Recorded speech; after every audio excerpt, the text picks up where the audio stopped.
I'd like to call to order the June 15th meeting of the New Canaan Board of Education. Good evening. First on our agenda is to approve minutes from our last two meetings.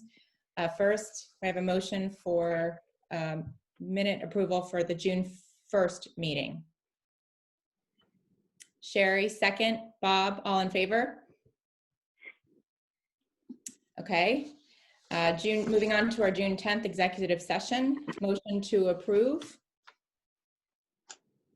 Brendan, second. Julie, all in favor?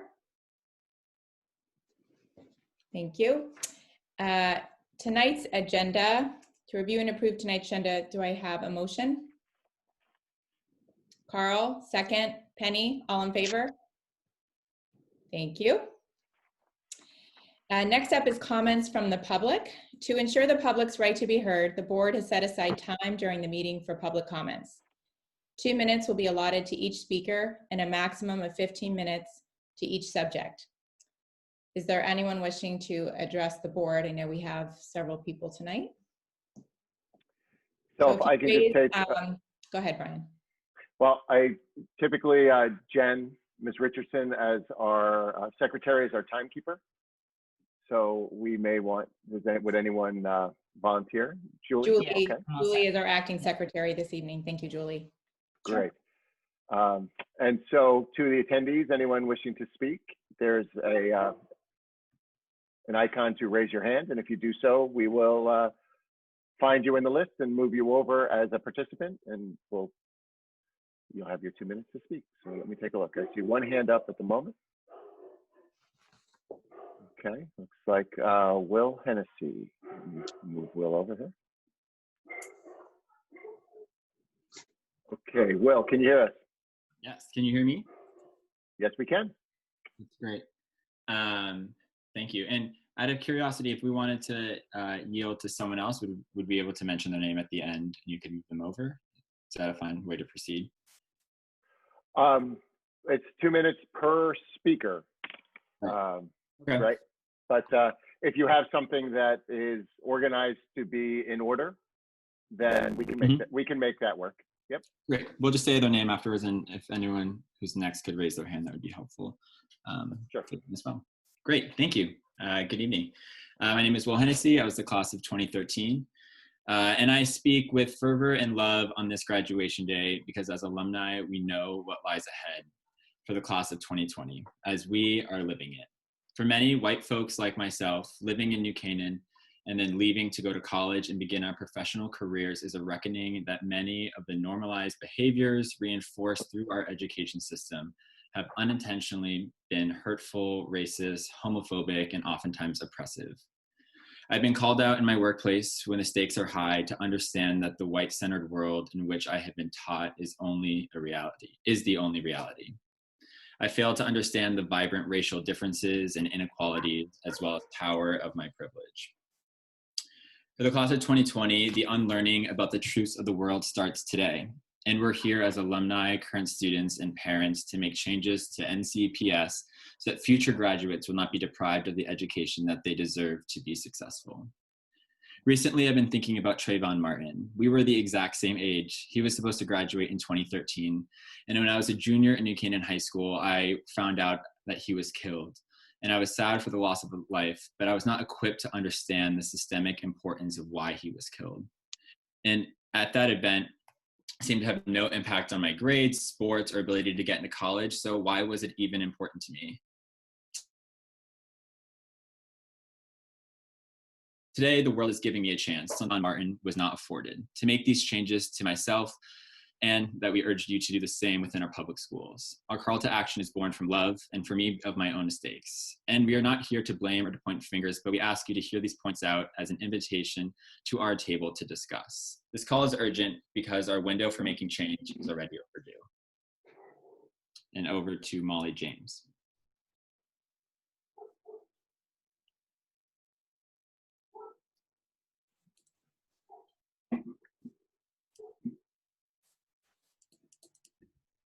All right, hello everyone. My name is Molly James.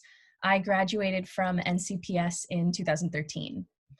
The current surreal world we are living in, quarantined from our family and friends and working from home due to COVID-19, exacerbated shortcomings in our society. We do not live in a post-racial society, and inequity persists pervasively. In these times of crisis, we naturally reflect on and question our own circumstance. How did we get here? What role did I personally play? What can I do to help solve these problems? What am I missing? What can I learn? How can I positively affect my circle of influence? I hope you all have had a chance to read the letter that we emailed you all a few days ago. We wrote the letter drawn from conversations surrounding these questions with fellow alumni, current students, parents, community members, and current teachers at NCPS. If you haven't had a chance to read it yet, I will paraphrase. We aim to craft a comprehensive and privilege. We should form a diverse advisory board to lead the development and implementation of this plan for the upcoming school year. We encourage that this plan be available to the New Canaan community for visibility and discussion. And we're committed to coming together to achieve these goals and are eager to discuss further with you, the Board of Education. Over 650 people affiliated with NCPS have signed in support of this letter. We all agree that our education system is a tangible place to address racism in our communities, as well as support personal growth for New Canaan's adolescents. After home life, schools are the second access points for impacting child development and helping them become well-rounded individuals. My fellow alumni, Emily Matero, will share her thoughts next.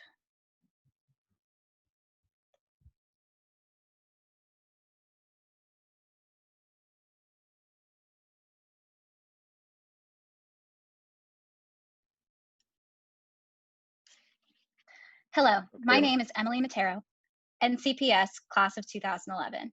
I have extensive research training in child psychology and have worked in various education fields for the last 5 years. In the wake of the murder of George Floyd, I have been reflecting on my own journey of anti-racism education. It has at times been hard, uncomfortable, and lonely. Until recently, race was rarely, if ever, talked about in my circles. Community support for this letter shows my peers feel the same way. Research shows that this is not a unique experience. One study was never discussing race with their children. However, this colorblind approach does not work. As early as age 3, children use race to make decisions about friendships, showing strong in-group favoritism. We teach kids that pink is for girls and blue is for boys, but leave them to draw their first conclusions about race without any guidance from parents or educators. 95% of brain development occurs by age 6. So for interventions to be truly effective, they must start early. I would like to highlight one of my favorite NCHS teachers, Maryanne Cohen, who taught AP World History. Mrs. Cohen was very open about her experiences as a Native American woman growing up on a reservation and being the first in her family to attend college, Dartmouth nonetheless. 10 years later, I am still grateful to Mrs. Cohen for my perspective about what it means to be Native American. I only hope the district will hire more teachers of color, as well as provide the resources necessary to fully support them. We cannot simply check a box to educate children about race. We must implement a comprehensive, district-wide, evidence-based plan to teach students about systemic racism. I urge the district to hire an expert to lead this implementation. Our shared goal is to fully prepare our students to lead in an increasingly diverse world. Thank you. I now yield to Valentina Zamora.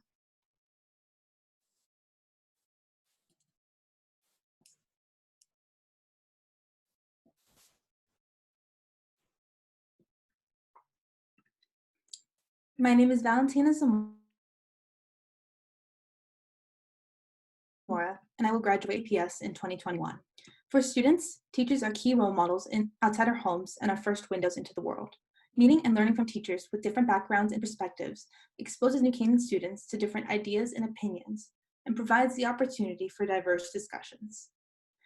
As the events that sparked the recent demonstrations have shown, as a country and as a community, much remains to be done. We cannot undertake these efforts without a diverse faculty. Engaging with a diverse faculty will give our students a well-rounded perspective that will allow them to enter college and the workforce aware of current and historical issues and able to engage with individuals from diverse backgrounds. With the hope of encouraging diverse discussion and expression among students, we request that NCPS interviews at least one candidate of color for every faculty and administrative position that is available. Looking back at the 2019-2020 school year, where 417 white teachers and 20 non-white teachers were employed, we hope to see 25% faculty of color employed in academic disciplines by 2025. Along with this, we recommend that NCPS records and publishes the demographics of all faculty hired in each fiscal year to show progress towards this goal. Furthermore, we request the implementation of 2 new positions in the NCPS community by 2021. First, the hiring of a person with experience in the issue as the Director of Diversity and Inclusion for the district to oversee the development of diverse curriculum and programming. Second, the inclusion of a restorative justice counselor who will be responsible for reframing the settlement of conflicts and discipline within the NCPS community. To prepare students for the diverse community they will interact with after their time at NCPS, it is imperative that we look to improve the diversity of our faculty and administrators. And next we will hear from Alejandra Zamora.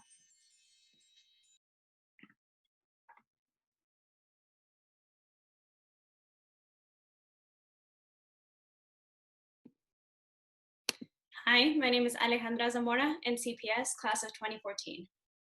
I want to start my call to broaden the curriculum by mentioning one of the teachers who has influenced my thinking the most, Mr. Michael McAteer.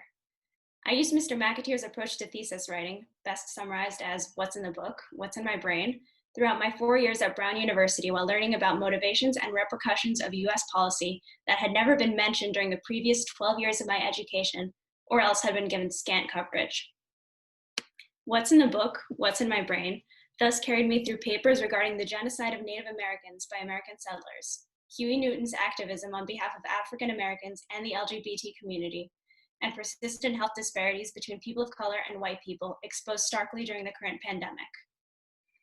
As a trainee psychologist, I continue to use Mr. McAteer's approach to listen on a deeper level to what my clients are telling me and access the thoughts and feelings that they might not be expressing overtly. However, while my high school experiences might have prepared me in terms of technical competence, far too much was left to chance regarding multicultural competence. This does not mean learning a new set of prejudices to work with my Black female client or my gay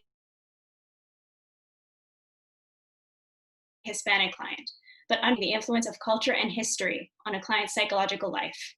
I have had only 6 years instead of 18 to learn this history in full, and I am paying for it now. Here to discuss the arts curriculum is my colleague, Jelani.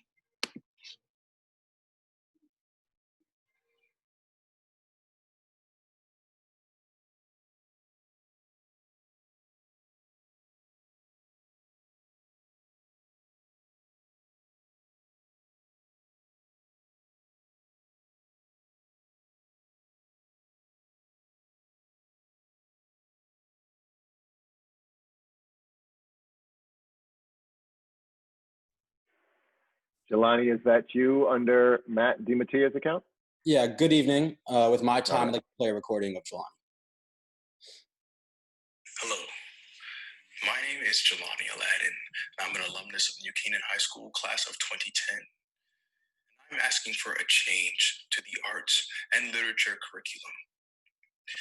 I believe that through art, we learn empathy. Therefore, I suggest creating a larger Department of Performing Arts at NCHS, one that includes acting courses, producing courses, and dramaturgy. As an actor who's achieved Broadway and beyond, I would have found those courses incredibly helpful.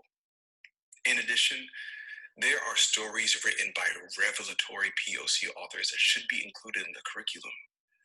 Instead of Catcher in the Rye, how about Dear Martin by Nick Stone? Or substitute Tired Macbeth for Native Son by Richard Wright? Might I also suggest better equipping the teachers to reckon and discuss the themes in these pieces so that all leave the halls of NCHS with a deeper, more personal understanding of the world at large. Thank you. Let's do better, New Canaan. Next, we will hear from Caroline Hughes.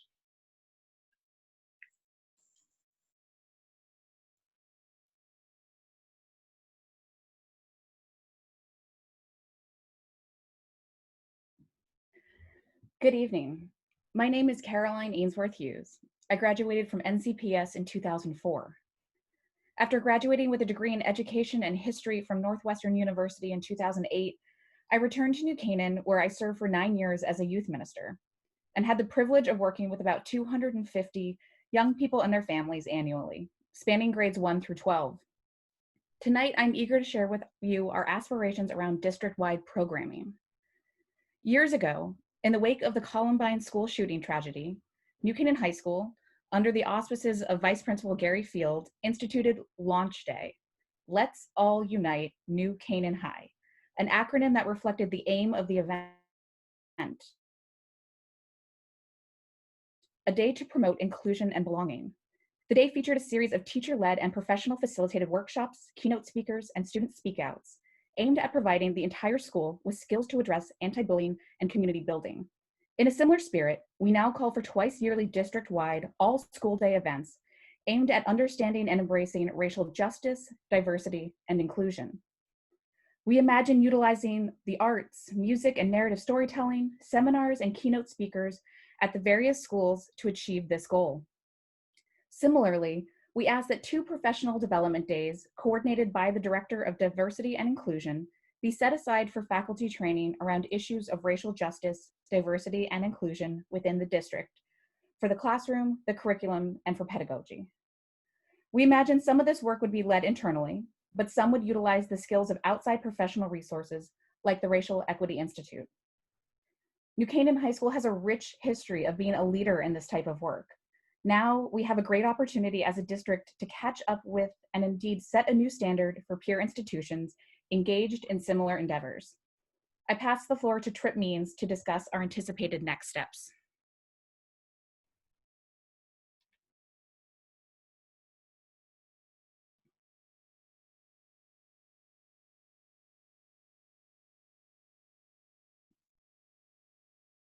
Okay, I think it's working. Hi, my name is Trip Means, and I graduated from NCPS in 2013. As my colleagues have detailed this evening, we have a variety of thoughts and ideas for how to help improve NCPS and continue to provide our students with the skills they need to not only survive, but thrive in an increasingly diverse and dynamic society. We are committed to using the knowledge we gained at NCPS to work with the Board of Education and enact positive change for the current generation of students, and even more so, the ones to come. Looking ahead, I want to provide a concrete list of steps and actions you can expect to see from us. First, we will continue to engage with the Board of Education in upcoming meetings on July 13th, July 20th, and in any special sessions called to address this issue, while ensuring we come prepared with researched and refined solutions that can be discussed and debated with the board. Second, we will continue to amplify voices and perspectives from our community by further networking with fellow alumni, current students, and parents in New Canaan to gather feedback on their experience with NCPS, both positive and constructive. Third, we will socialize our findings and collaborative efforts with the Board of Education through digital and print media to keep the community apprised of our work. And finally, we will continue to find innovative ways for more members of the community, particularly the over 650 beyond the group that has spoken today. As my colleagues have expressed this evening, we are indebted to NCPS for giving us the tools to succeed in the world, but that success has also brought about reflection on ways that NCPS could have prepared us to meet the challenges of today even more effectively. With that in mind, we are looking forward to working with the Board of Education to make those reflections a reality for our current and future students. Next up, I'd like to introduce Jack Ludke. So I think that was maybe a total of 15 minutes that we've hit on the subject.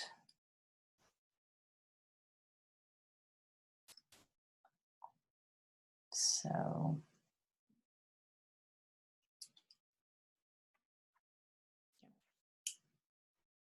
can we ask if there's other subjects that people want to speak about before we, make a decision on what we want to do on this topic? I see one might be hard to do. But you're Yeah. knowing that this final speaker only has a 1-minute conclusion, and I would urge us to allow that. Yeah. Yeah, I agree. Yes, Okay. please. Okay. So Jack, if you raise your hand again, you'll come up to the top and I can hit allow to talk. Mr. Ledke. Thank you very much. My name is Jack Ledke, and I graduated from NCPS in 2013. New Canaan School District have given so much to today. Whether it was or our entire formative education, fundamental part of who we are to our teachers, our classmates, and this town. This is a gift we can never fully repay. We come with this core sentiment of care and affection to ask that this board work with us.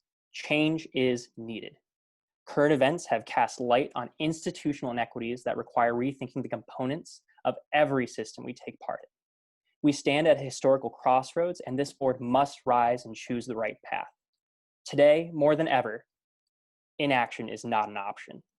To that end, we humbly request the following.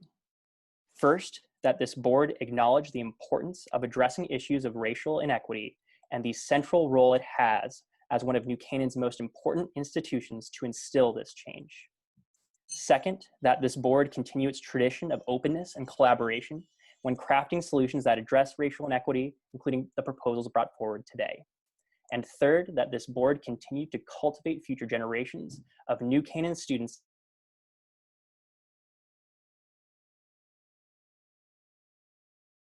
racial justice. The Lillian suggests do not complete plan. We make these requests not to virtue signal, not to scold, but to offer help to you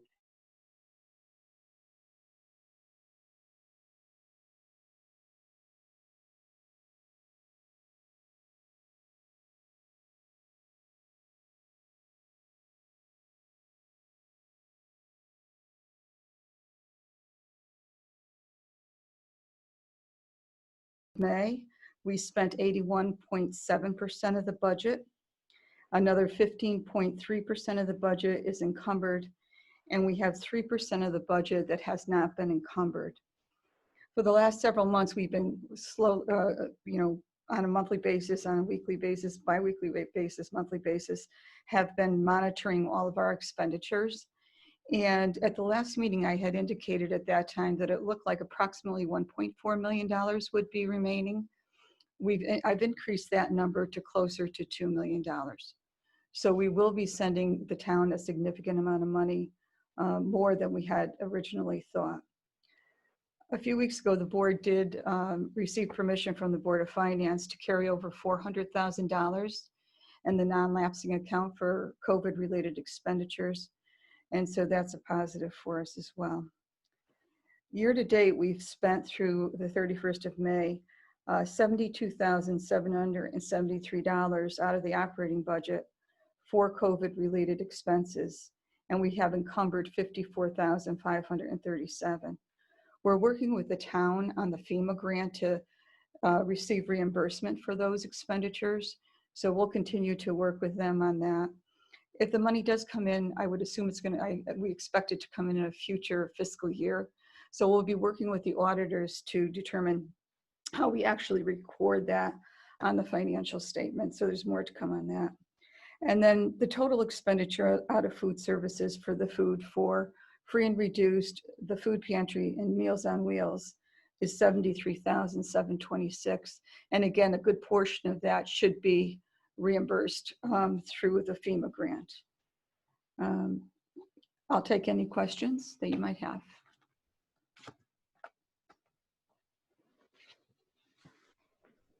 So I just have one, which is, it's more of sort of encouragement than a question, but I would just encourage us to think about ways to,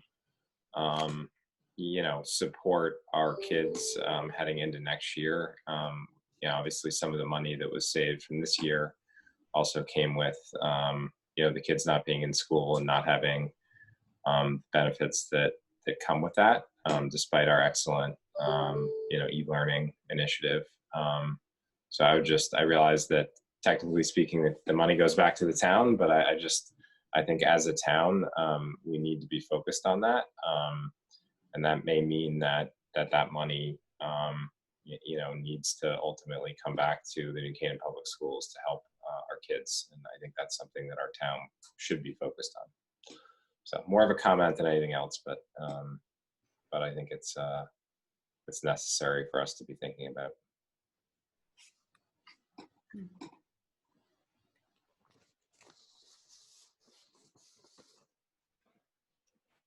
Okay, thank you, Brendan, for that comment. I agree. Okay, any other questions for Dr. Keating? All right. Thank you. Thank you. Okay, it appears we're back on track. Well, welcome back. Thanks. We have a very special meeting tonight, and it's a little different because we're all remote, but we want to move on to a moment of recognition for some really amazing accomplishments. So with that, I'll turn it over to Dr. Lutzy to present our CABE Student Awards. Yes.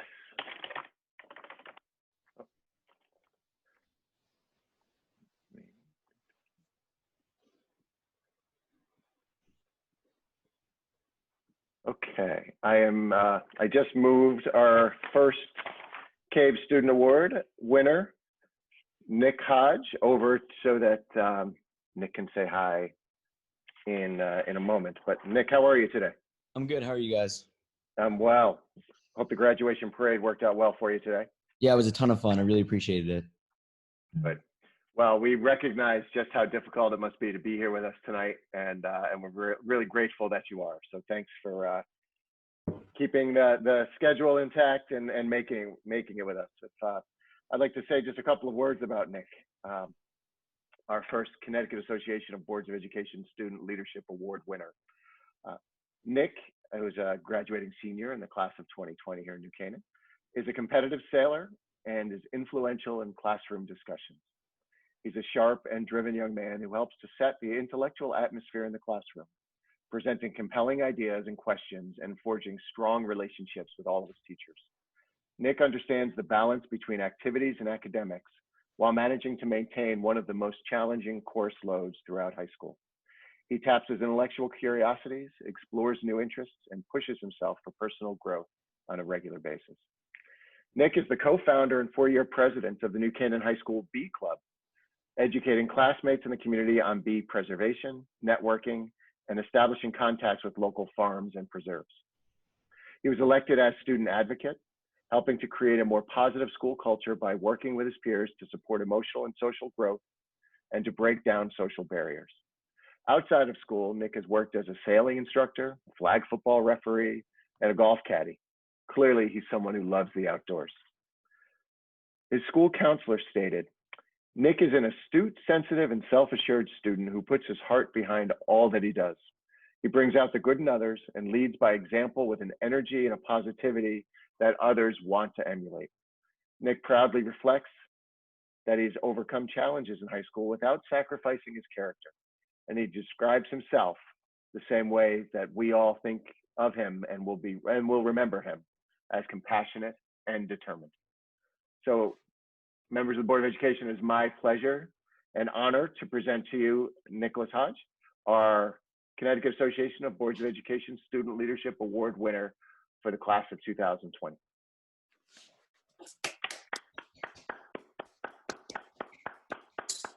Thank you so much, Dr. Lutzy. That was really special. Nick, if you have a word or two you'd like to share with the board, you're certainly welcome to do that. I just want to say, given all the challenges we've had this year, you guys have done a really great job, and you've made it really easy to enjoy the senior year.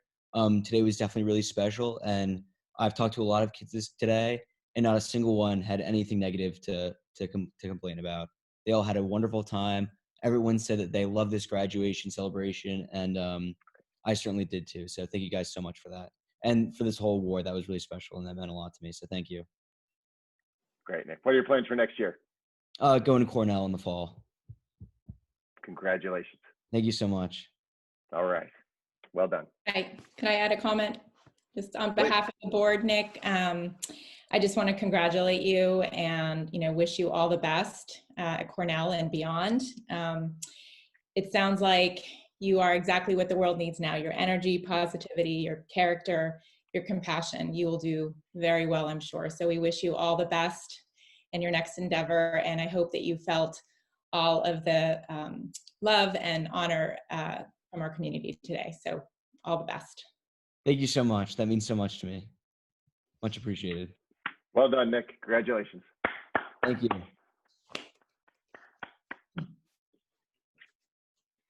Normally we would take a pause and take lots of pictures and do all of those things, but tonight instead we have to say thank you for coming, and there's no expectation that you'll stick around for the rest of the meeting, but you're certainly welcome to. Okay. Thank you, All guys. right. Have a wonderful night. Take care, Nick. You too. Congrats. All right, thanks. Our second CABE Award winner, unfortunately, just got an email from Tori letting me know that she had hoped to be able to rearrange her schedule and be here with us tonight, but she's not going to make it. So what I'd like to do is invite Catherine to the July meeting, and we can say a few nice words with her there, hopefully in July, if she can make that work. And if not, then we'll do it without her. But given that our meeting will be virtual in July again, hopefully wherever she is, she'll be able to dial in, and we can share some compliments with her, if that's okay with the board. Yeah, I think that would be wonderful. Great, great. Okay. And Okay. Shall we move on? Yes, we should move on. Time to recognize our retiring teachers. Excellent. And I don't know, I just kind of jumped right back in. I apologize. The signal dropped on me, the computer crashed, all of those things. And I hope it's not going to happen again, but if it does, I'll be back. We'll figure it out. All right, we, as you know, and for our new board members, you may not know, generally what we do for our teachers who are retiring and for our CABE Award winners is we start our meeting actually about 30 minutes early. We have ice cream brought in with our cafeteria. We spend some time just talking to one another and congratulating each other, and smiling and taking pictures with our retirees. Sometimes there's a tear or two, and really just sharing as a group, sharing our affection and our gratitude with our retirees, and again our appreciation and our pride with our award winners. In this virtual world, we're not able to do that.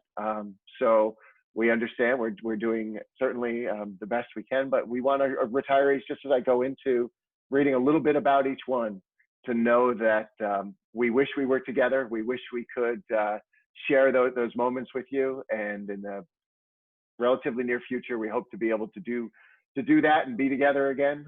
But know that if we could, we certainly would. And even though we're virtual, our hearts are with all of you, and our gratitude as well. So we have an order on the agenda here, but what I'm going to I have a slightly different order. I'm going to have to move around a little bit. But if it's all right with the board, what I'd like to do is for each retiree, we'll move them over as participants, as we did with our public speakers. I'll say a few words and give them an opportunity to address the board if they'd like. So our first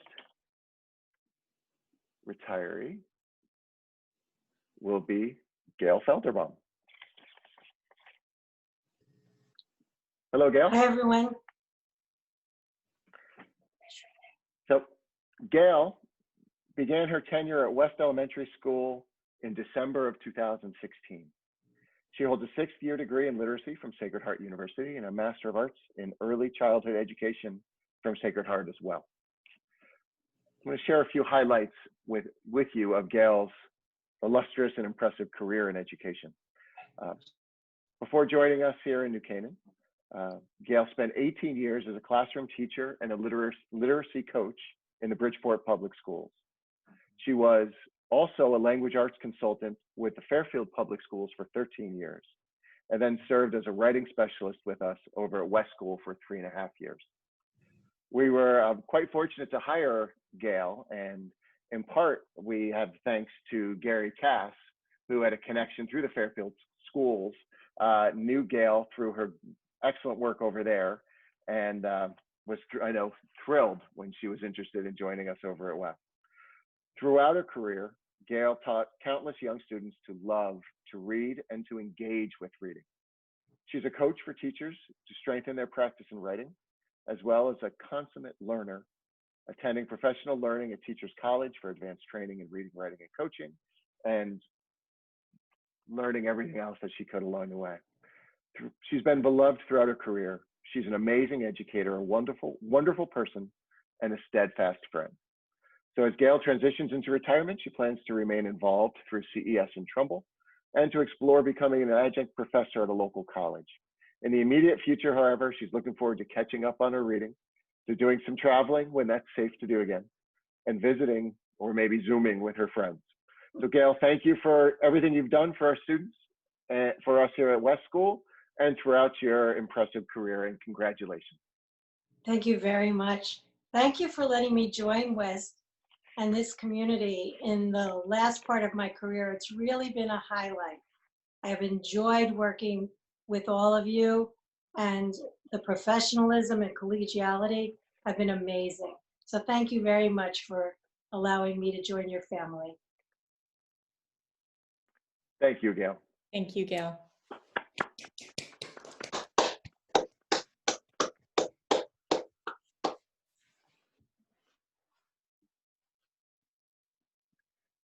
Okay, next up.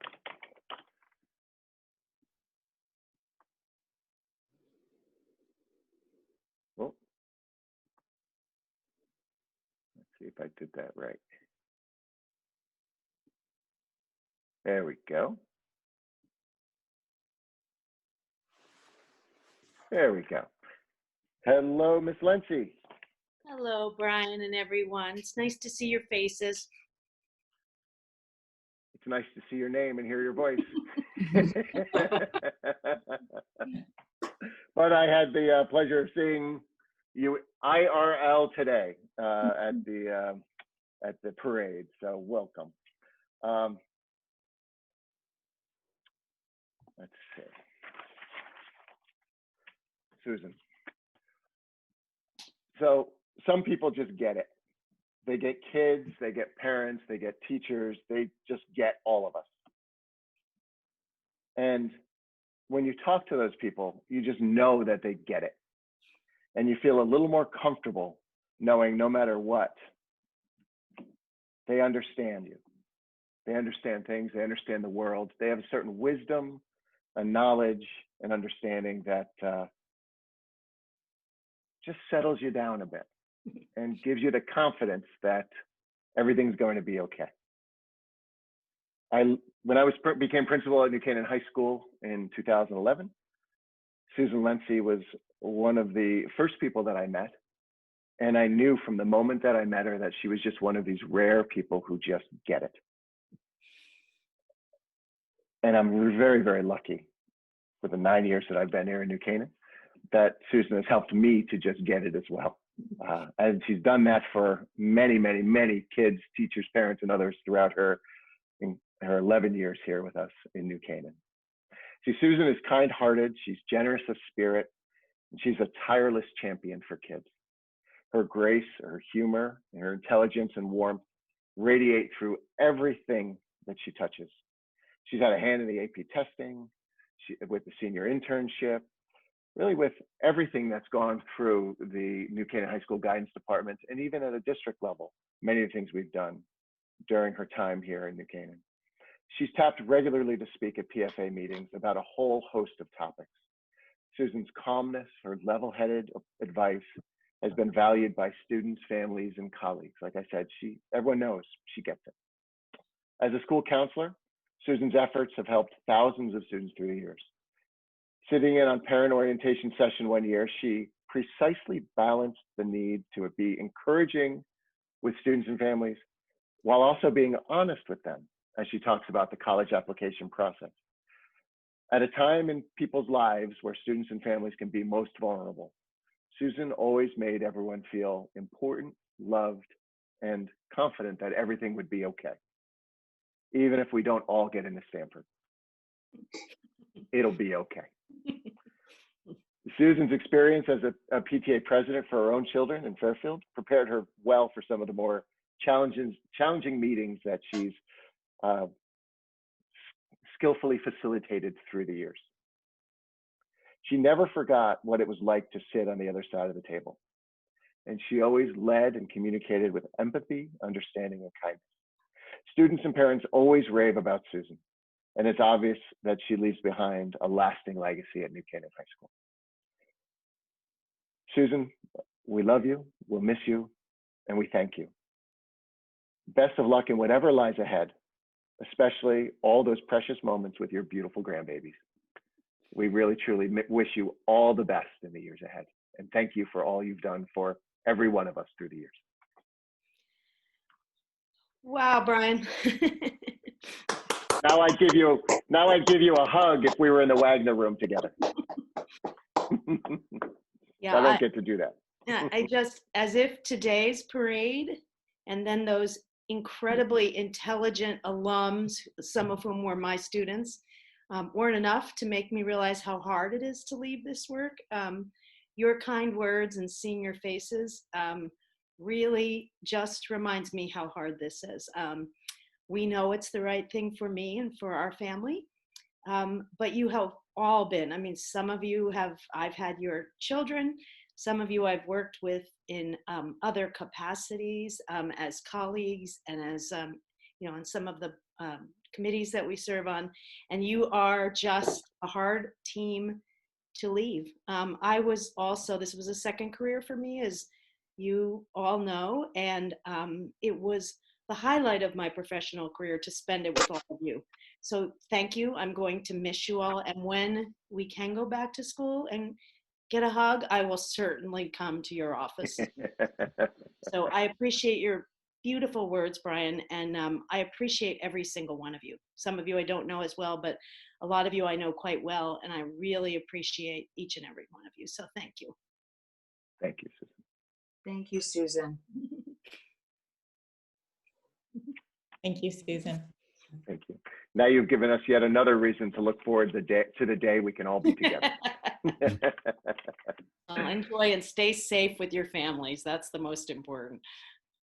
Thank you. You too, Susan. Be well. We'll miss you. I'll miss you.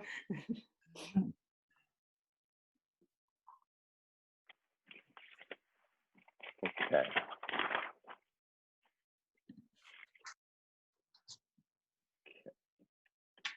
Let's see. Sorry for the delay.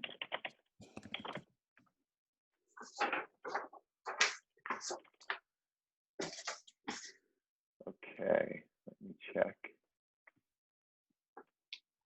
Oh, I think Cathy Crosby might be on, but I may not be able to move her over because of the version of Zoom that she's using. Let's see. Oh, let's see if this is Cathy.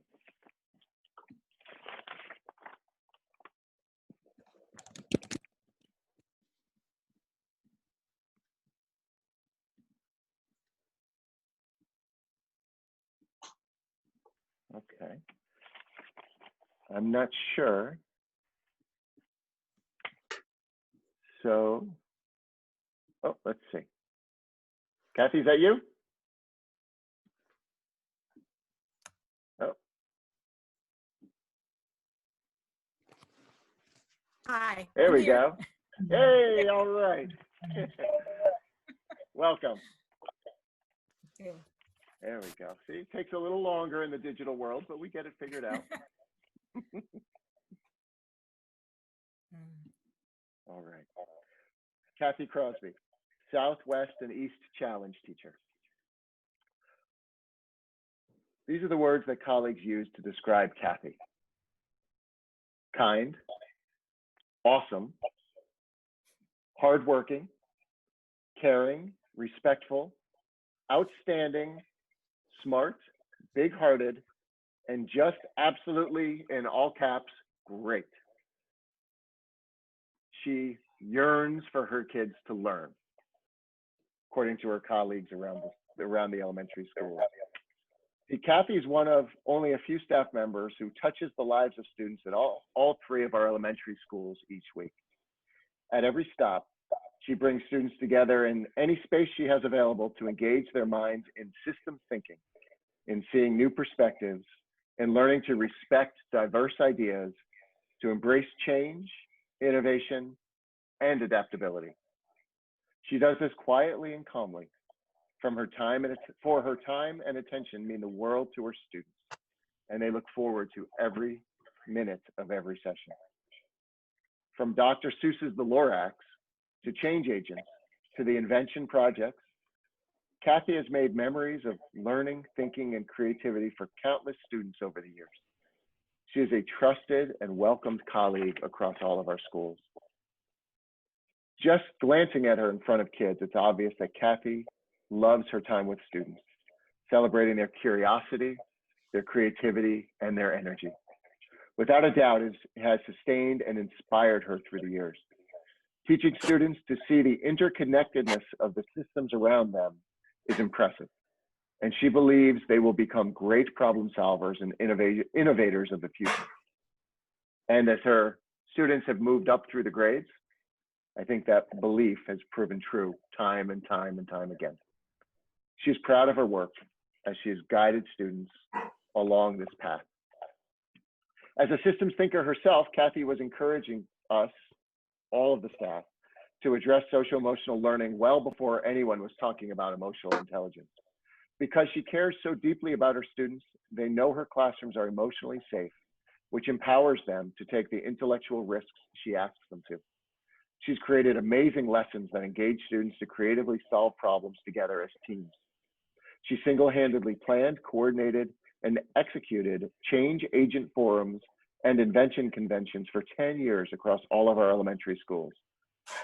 She's worked so hard moving from school to school, meeting the needs of all of her students, while earning the respect of every single one of her colleagues. Cathy, it's truly been our pleasure and our honor working alongside you these past years, and we wish you all of the very best in whatever lies ahead. Congratulations and thank you.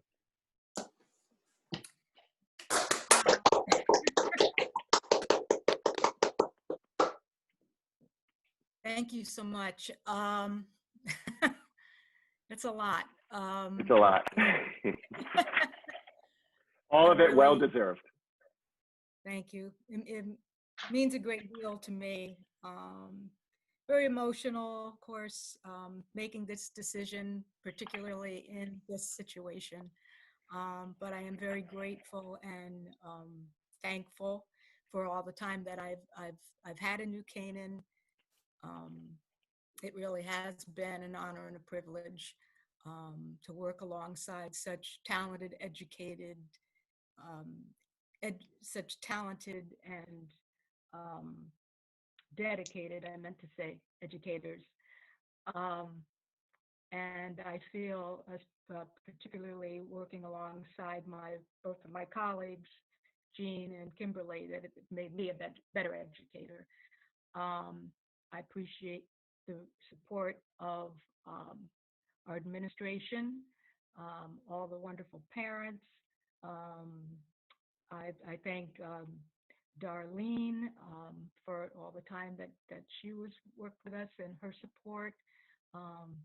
Jill Parenti, we started together, Jill, and spending that time with you at West, have some great memories. So thank you, everyone. I really appreciate it.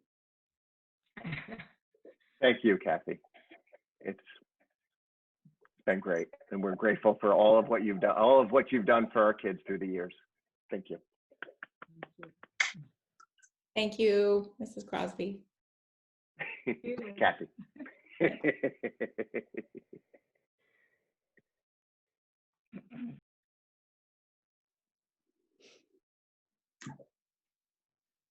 So if I promote to panelist, I believe we get a video. Here we go. Next is Cathy Smith.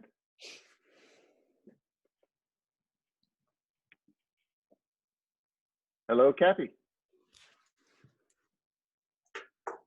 Hello. Hi. I got to see Cathy at the parade today as well. It's very nice to see you.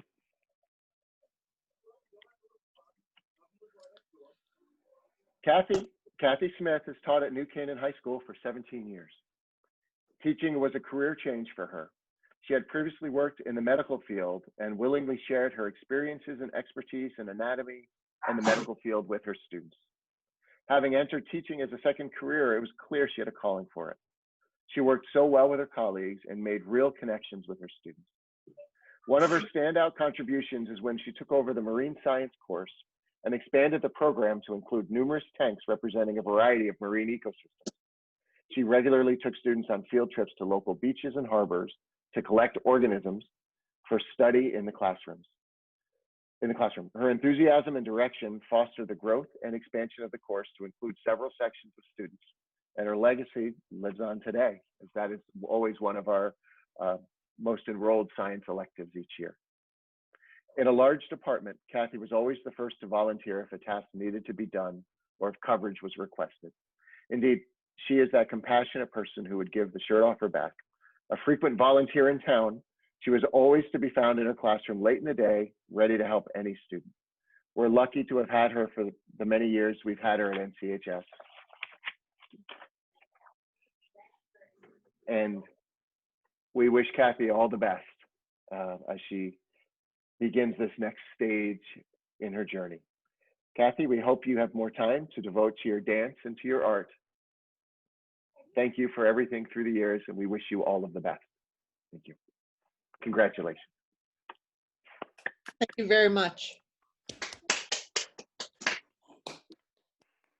I would just like to say that I would have loved to have stayed on longer, but circumstances are such that I need to move on. And I will miss all of you. And thank you, Cathy. Colleagues are second to none. And it is an amazing school system to work for. And I will miss you all. Thank you, Cathy. We'll miss you too, and we wish you all the best. And I'll always keep an eye out for that great Mustang that you drive. Oh, I'm getting a new one. It's going to be velocity blue, which will be a little bit darker, but it's still nice.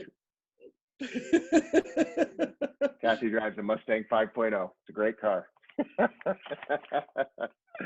All right. Be well, Cathy. Take care. Thank you. Thank you. Bye-bye.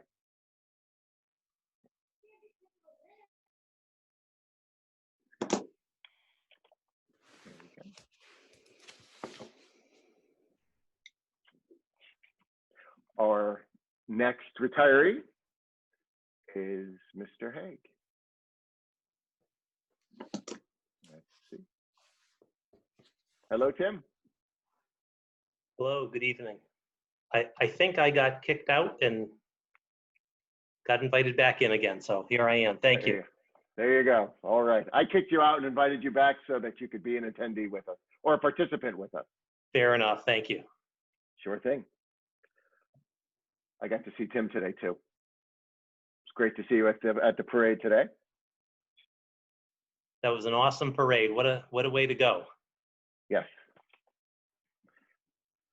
So when I started back in, again, 2011 at New Canaan High School as the principal, Tim was the science department chair.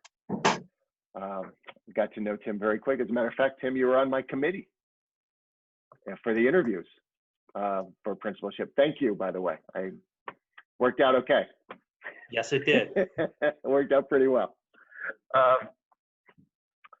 In the years I've gotten to know Tim well, he's always someone that I seek out anytime I go to the high school. Always thoughtful, always kind. Tim truly is a consummate professional. Our astronomy program at the high school has been blessed for years with his stewardship. Physics, environmental science, and earth science are all better courses for Tim, having taught them to our kids. His integrity, humility, and dedication have been inspirational through the years. His calm, confident, and kind style elevates his students and his colleagues, and really anyone who's around him. His authenticity is apparent to everyone in the school community. He's the type of teacher and person truly that his colleagues try to emulate, and that the parents want for their own children in a teacher. Tim believes in teaching others with kindness and empathy while still encouraging challenge, growth, and development. He's been both a friend and a mentor to many and is highly respected and liked by not just his science colleagues, but by the entire NCHS faculty. He can always be counted on to do what is best for the school and our students, no matter what it takes. A complete professional, Tim always follows through on something he says he'll do. He's a man of his word. His students love him, not just because he's funny, or should I say punny, Tim, but because he truly cares about them. And they know that no matter what, he has their back. Tim, you're one of the first people I met at the high school. I'm really going to miss you, but I'm very, very happy for you and your wife as you look forward to moving up to your house in New York that has a complete shop, you told me today, which is wonderful, because also one of the first gifts I got as principal of the high school was a wonderful thermometer, hydrometer, and what's the third? Barometer. There we go. And it still hangs in my office wall today, and it's pretty accurate. So thank you, Tim. You're welcome. And since you added that before, those are to help you weather the storms as superintendent. Had to get there you go. One in there. Well done, Tim. Congratulations, and really, truly, thank you. Thank you for everything. Thank you. This is, as I've said to those of you I've talked with, this is bittersweet. I will miss you. I will miss the school. It's been just such a wonderful 22 years to work with incredible students, amazing colleagues, and just an outstanding administration and supportive board. I've been very appreciative of that. However, it's the right time for me, it's the right time for my family, for me to say, this is it. I will miss you, but I'll look forward to coming back and visiting that planetarium in the future. So thank you very much. Well, and I do want the board to know that Tim and I talked today, and I said he's a man of his word and he always follows through. He said that he would come back and help us when the time comes and the new planetarium needs arise, whether it's to make sure we do it right. And he also wants to play with the new equipment a little bit. So we'll let him do that too. But Tim, you've built that program for us. It's one of the best around, and it's a great legacy that you leave behind. Thank you. Thank you, Brian. Thanks to all of you. Thank you.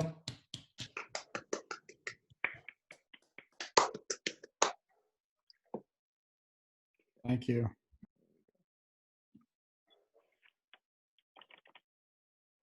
Okay, let's see.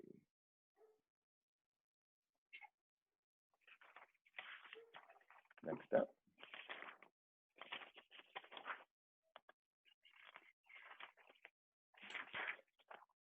There she is. Hello, Jean.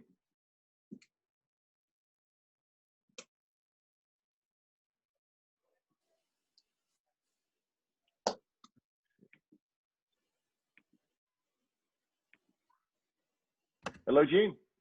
I'm here. Hey, there we Hi. go. Hi. How are you tonight? Very nice. Thank you. It's nice to see you.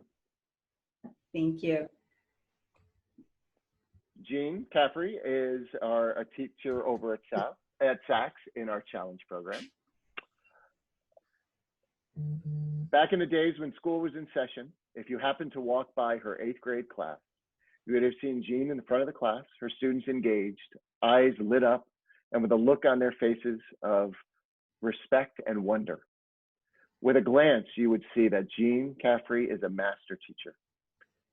And it can take a master teacher to teach 8th graders to quiet themselves long enough to listen deeply and to think clearly, which Jean did on a regular basis.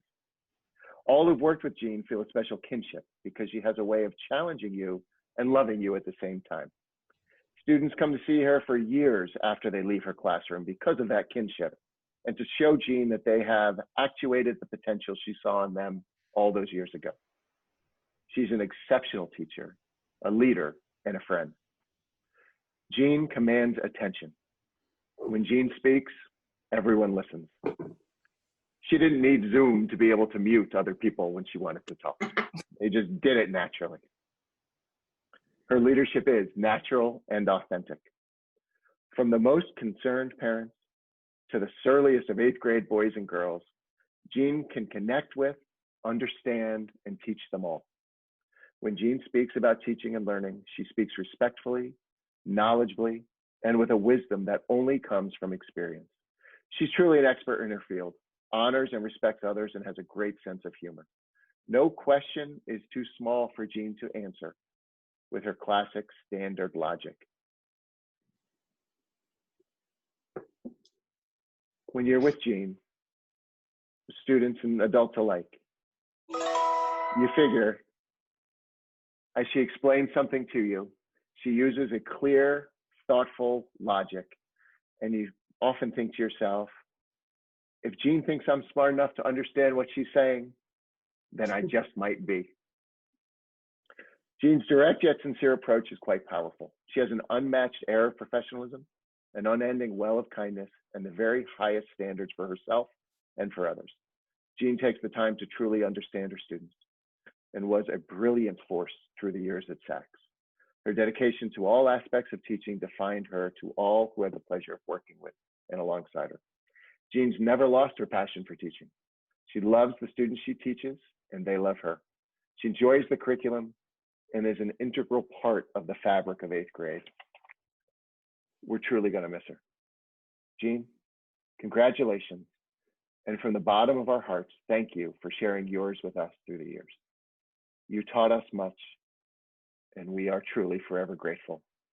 We wish you all the best in what's ahead, and we know it's going to be quite rich with experience.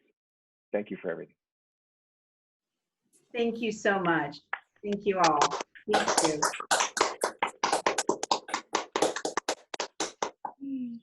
Thank you. It's been my privilege. As anybody who's had a child in the program knows, the teachers in front of them have about the best job there is in New Canaan. I'm not really sure anybody except the three of us, including Cathy, really sees the talent from start to finish as we sort of project them onto the high school to bigger and better things. And in fact, every time one of those eloquent young people were speaking, I kept thinking, oh yeah, that's my student. Oh yeah, that's my student. Oh yeah, that's my student. So I have been the lucky one, not necessarily New Canaan, but it also means that it was a consistent measure of support from all the administration and the Board of Ed to keep a program like this funded and alive and built upon year after year instead of withering like so many. So I thank you all for that privilege of the past 27 years and look forward to hearing about the challenges of the new person that takes the spot. No one knows them better than you. Yeah. Thank you. Thank you, Jean. Thank you, Mrs. Ken. Thank you, Jean. Thank you, Jean. Thank you all. We miss you. Miss you. Thanks. Bye-bye. Bye. So sad. I feel like I'm hanging up on them.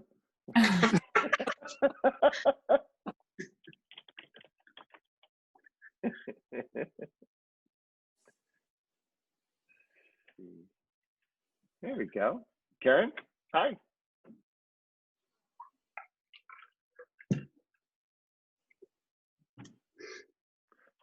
Next up, we have Karen Abramson, who is a reading specialist over at East. One of two who are retiring, and we're honoring tonight. How are you, Karen? Okay. Good. East staff was always in awe of the daily energy, creativity, and passion Karen brought to her role as a reading specialist. With each interaction, Karen would instill confidence in our youngest readers by sharing stories about her family, her pets, and her travels, Karen's able to create lasting relationships with all of the students and staff over at East. For example, when faced with the unplanned task of e-learning, Karen inspired our fourth graders by creating a beautiful movie of her family's recent trip to South Africa. She worked hard creating this teaching tool so the social studies unit could be brought to life through a computer screen. Although technology may not be her favorite area, you would never have known it.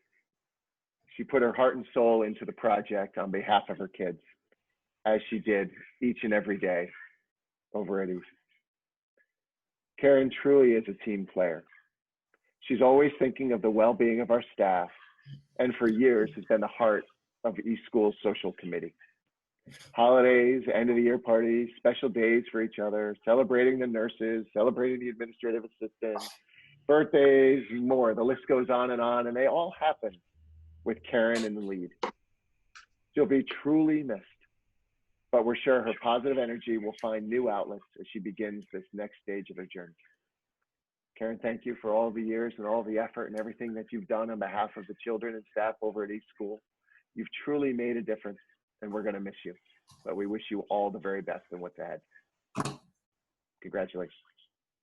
Thank you.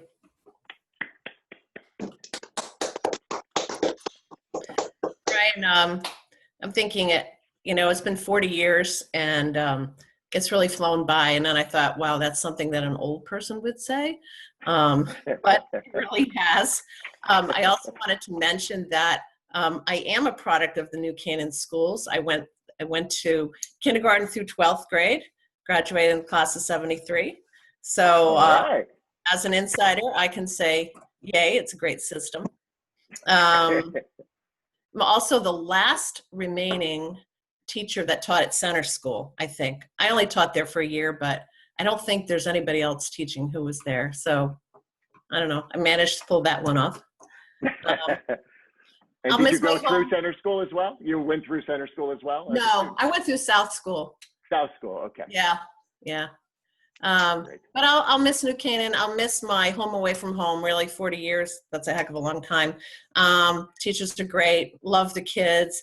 But I look forward to a lot of adventures ahead. So thank you for your kind words. Thank you.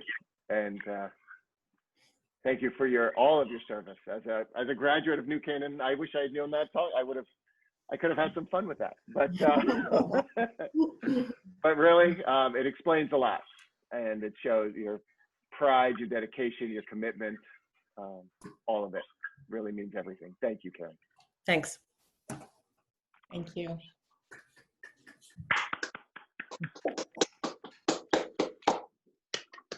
Well, it only feels right to now talk to Pam.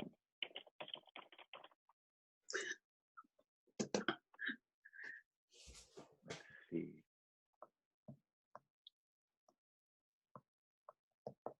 Here she comes.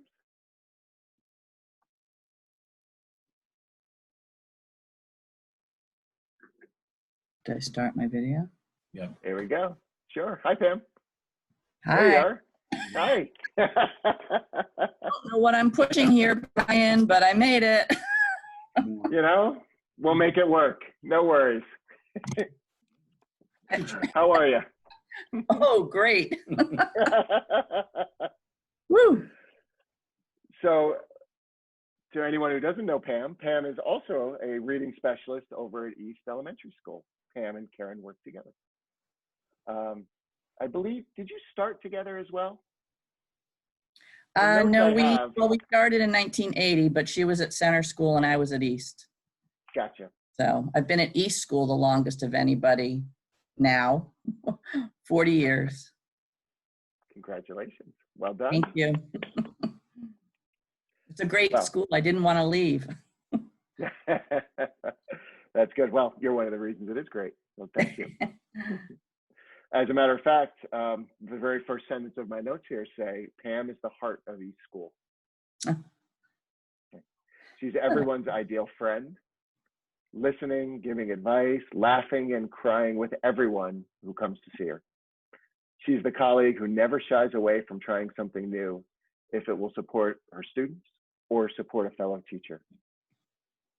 Every June, the reading team would trek up to the Scholastic book sale in search of exactly what the teachers and students needed and wanted.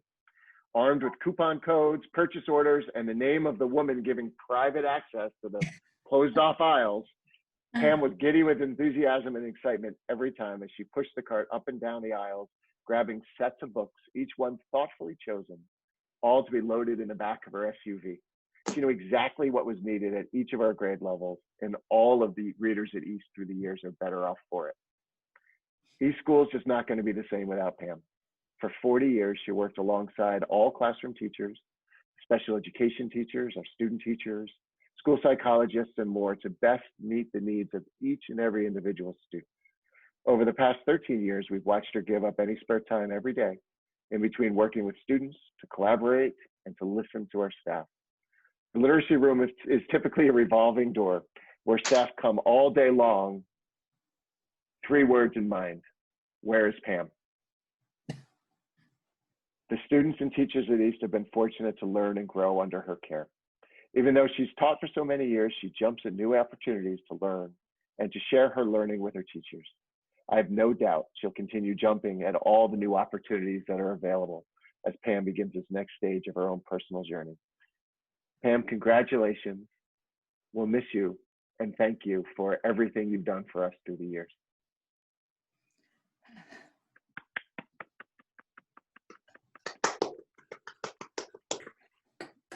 Wow. That's all I can say is wow. Thank you. And just as a side note, Amazon has bought the Scholastic's warehouse, so there is no more Scholastic warehouse to go to. So I didn't miss out on it this year. I guess there's no more secret access codes to get up and down those roped off aisles. And, we're going to miss Jan. I don't know where Jan went. But seriously, it's been a privilege to teach in New Canaan. I mean, I've been there 40 years. It's bittersweet leaving, but it's time to move on. And I feel fortunate to have worked with so many students and have unlocked the code for them in reading, that it's just seeing their eyes light up when they say, I can read. It's been amazing over the 40 years. So, and working with the teachers, it's been amazing. I don't have anything else to say. Thank you, everybody. I think that sums it up well, Pam. Thank you. Thank you for everything. It's inspiring. Thank you. Thank you.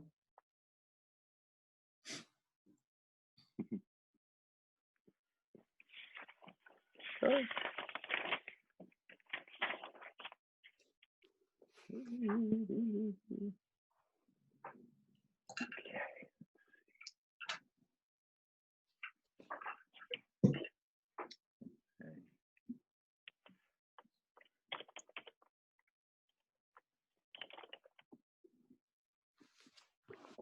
Okay.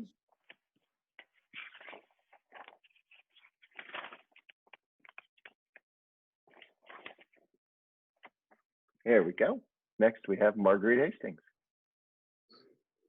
Hello, Marguerite.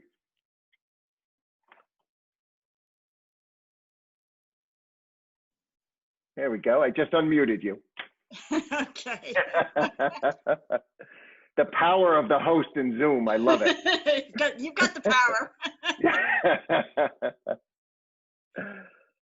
Welcome, Marguerite. Marguerite is an East Grade 1 teacher for us. And I believe, according to my notes, Marguerite began teaching in 1983. Awesome. So whenever East School needs a song, Marguerite is searched out and found. She plays piano by ear, and she can craft a tune on the spot for just about anything a first grader could ever need to learn.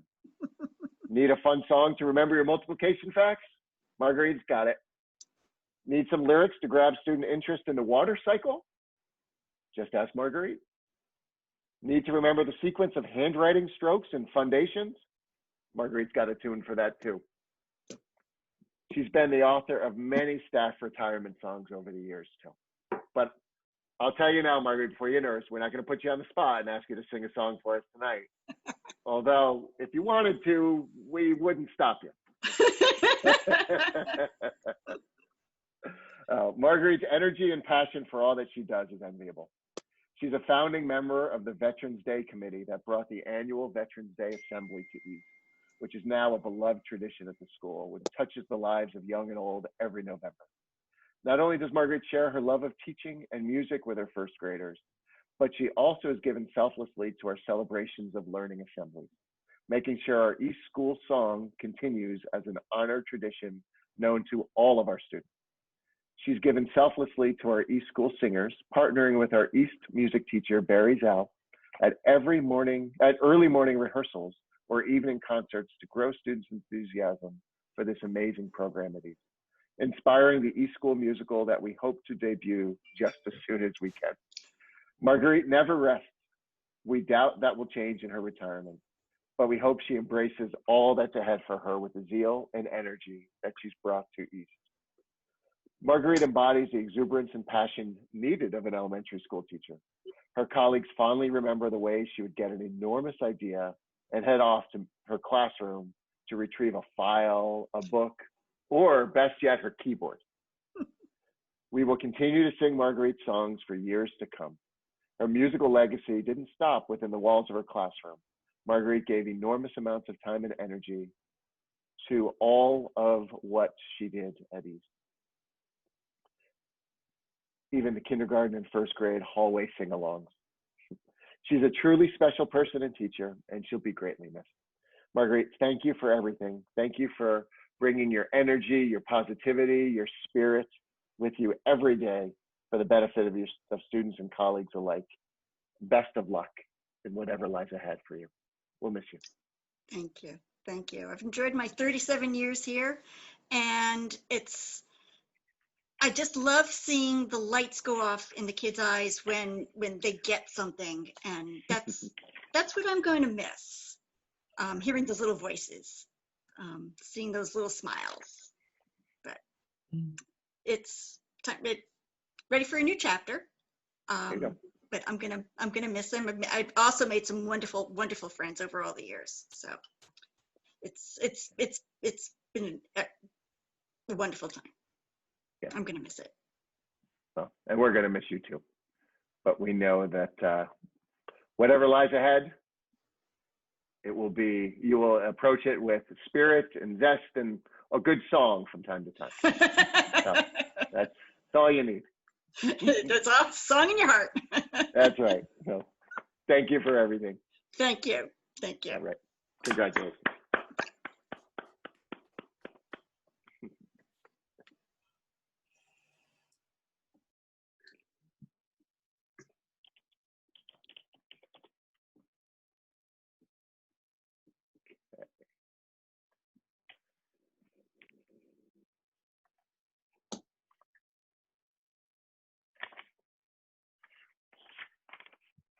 Okay, next up. There we go. Oh, what happened? There you go. Hello, Hi, Karen. I'm saying hi. How are you? Doing well, thank you. How's everybody Good. doing? It's a beautiful evening. It is. It is. Even if we are staring at a computer screen, it's still a beautiful evening. The windows are open, the crickets are chirping, so we're good. The peepers are peeping. Great. Well, welcome. Karen is a teacher over at Saks. Karen's a selfless, generous teacher and a colleague. Students know her as someone who is fair, caring, and thoughtful in her approach, and is a lifelong learner whose passion and curiosity are contagious for students and peers alike. Karen has a reputation as a giver, whether offering posters from a previous year's teaching, sharing classroom supplies, giving advice on classroom management, or helping with the strategic wording of an email.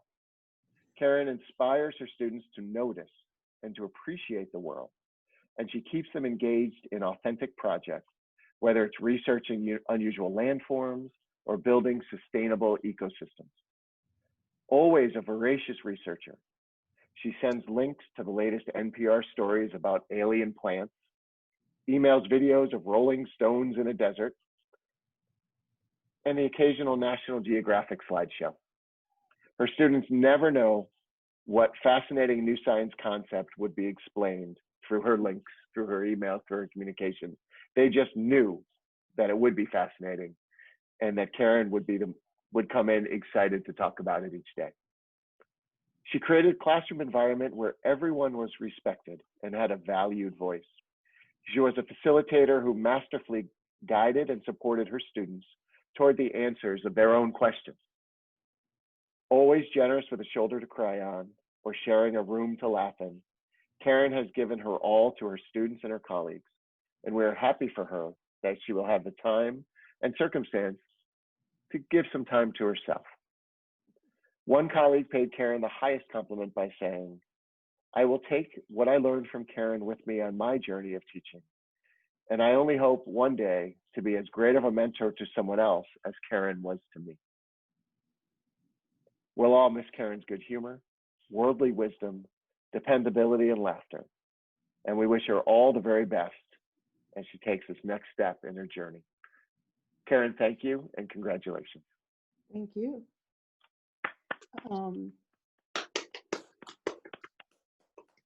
I just cannot express my gratitude to New Canaan.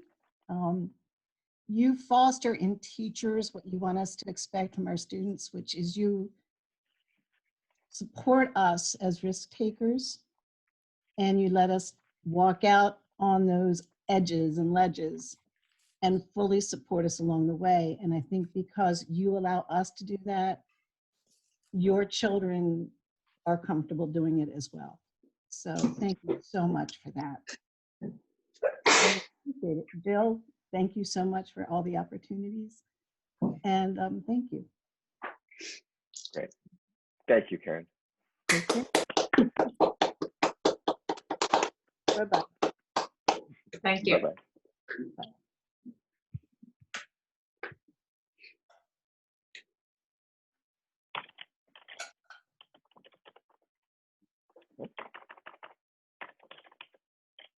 Oh no. Our final retiree is Mr. Dave Harvey,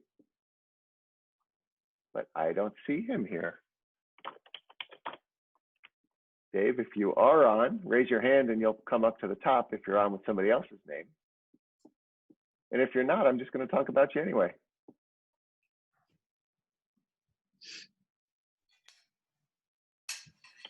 Let's try one more time. No? Okay. Well, I'll talk about him, and if Dave's on, he'll raise his hand, hopefully, and come up to the top.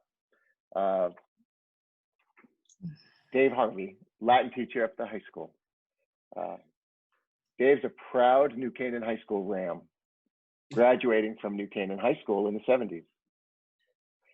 He's also a man of many talents. After his time at New Canaan High School, he received a BA in Classics from the College of the Holy Cross. And for the next several years, he worked in regional theater and corporate television. Then in 1983, he returned to New Canaan High School as our audio-visual director. In 1987, he received his MAT from Sacred Heart with certifications in Latin and in English. Then, trying something new under a special certification, Dave became the New Canaan High School substance abuse educator from 1990 to 1995. Yet never one to stay still for very long, in 1995, Dave moved into our Latin program, where he found his home. Oh, he was also our drama coordinator from 1987 to 1990. Yep, Dave is a man of many talents. I actually had a picture of Dave I was going to share. Let's see. He never won to, I probably shouldn't do this if he's not here. Anyway, it was a picture of Dave for a charity, dyed his hair pink for a charity to benefit, to raise money to benefit a summer camp for children with cancer. If I can get him to come to a meeting later at another time, I'll show you the picture. Or you can just go to the New Canaanite and search it for yourself. It's a good one. Dave, not only has he been teaching Latin at the high school for years, He also has been teaching Latin for those in the seminary, both at St. John's Fisher Seminary and at Sacred Heart Seminary. He served twice as the faculty senate chair, the second time when I was principal over at New Canaan High School. And as principal, I quickly learned that Dave was always direct, honest, and supportive. And personally, I'm grateful to him. He helped me in my transition into the high school years ago.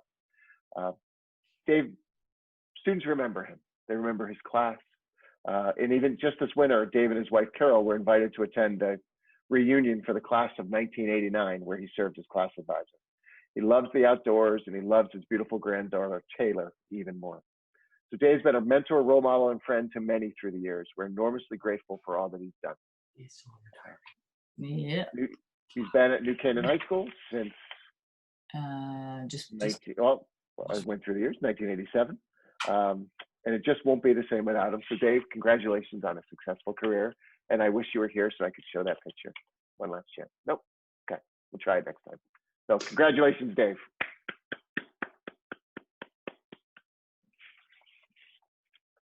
And all told, there are 10 of our retirees, well over 170 years of experience here in the New Canaan Public Schools. Truly impressive, and speaks both to them and I think to us and our system, that people come, become members of our community, and want to continue contributing and being a part of that community for a long time. So congratulations to everyone, and thank you. Oh, and I have,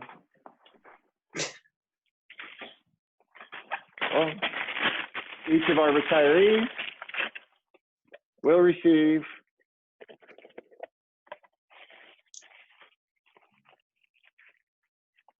a little commemorative star that has their name, the NCPS logo, and their years of service with us. So we'll mail it to you. Can't hand it to you this year. But congratulations. Yes, congratulations. I just wanted to say on behalf of the Board of Education, we want to congratulate all of you on your retirement, and we want to thank you all for your commitment and your dedication, wisdom, and your many, many contributions. Definitely an impressive 170 years worth. To the hundreds of students you've engaged and inspired and encouraged over the years. So thank you for your generosity with our students, our schools, and your significant contributions as part of the collective team of talented educators that make our schools an exceptional, caring, and supportive place to learn and attend school. So as parents, we know that it's the people that make our experience in our schools so special. So you're part of that amazing team, and we're going to miss you very much. So your legacy is here with us and with our students, and we wish you all a happy and fulfilling retirement doing the things you enjoy most. And we hope that you leave with very fond memories of your years here in New Canaan. So we wish you all the best.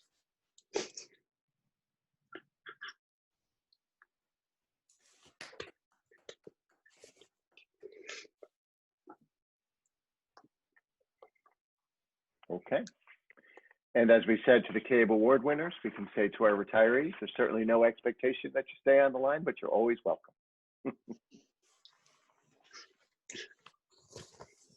Right. Thank you, Dr. Lutzy. Thank you. All right, so moving forward, our next topic is reopen committee update. Turn it back to you for an update on our latest work. Sure, and I'll be brief. And there are several members of the Reopen Committee here that are certainly welcome to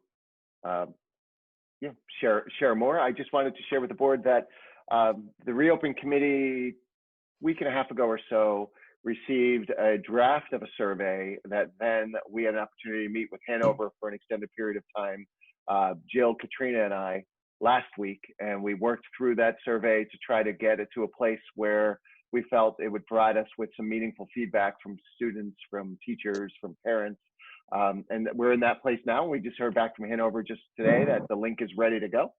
So we're ready to go live with a survey to really just to get some feedback from all of our stakeholders around the distance learning experience, what's happened since the shutdown, other things that then will be informative for us, hopefully, as we look and plan forward into the fall and what's going to happen there. So excited to announce that we're ready to go with that. And whether it's tonight, I think maybe probably tomorrow morning, we'll get that sent out for people. We'll have a tight window for feedback to come back. We worked hard to make it short so that it should be a 5-minute administration of the survey itself.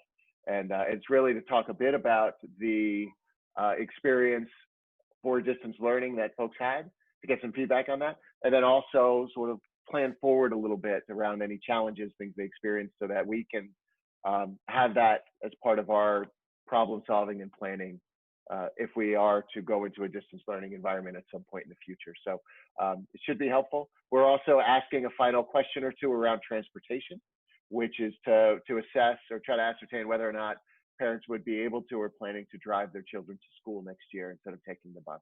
As you know, the restrictions and the guidelines around bus transportation are very strict. And so if a large number of parents and folks are, they express an ability to be able to drive their sons or daughters to school, it might loosen that up a little bit and give us a little more flexibility in planning. So we thought we'd ask a couple questions at the end of the survey about that as well.